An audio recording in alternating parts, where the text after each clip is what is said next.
Këto pamje tregojnë situatën e krijuar në orët e mbrëmjes në fshatin Feras të Fierit pas çarjes së argjinaturës së kanalit të Martinës, çka ka bërë që ujë të vërshojë në zonën e banuar.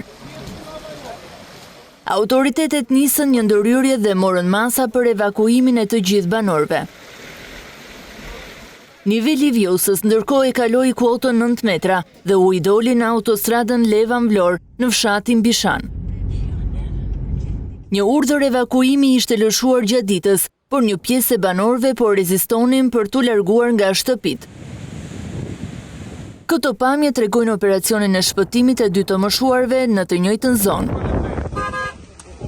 Urdhër evakuimi u lëshua dhe për banorët e fshatrave Bishan, Fitore dhe Novosel, pranë urës së Mifolit, në pjesën e bashkisë së Vlorës.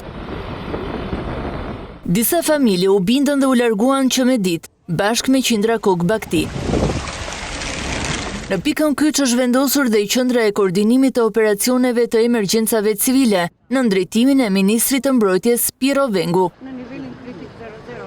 Forcat e ushtrisë janë në gatishmëri për çdo rast që do të kërkohet evakuim dhe natyrisht do të ndërhyjmë në kohë sa më të shpejtë. Niveli i ujit vijon të rritet pasi prurjet e vjosës vijojnë të jenë të larta. Shumë shtëpi kanë pësuar dëmtime dhe disa qindra hektar tokë janë në ujë për shkak të përmbytjeve që krahas Durrësit, Fierit e Vlorës kanë prekur dhe Gjirokastrën, Beratin, Lezhën, Shkodrën dhe bashkitë të tjera.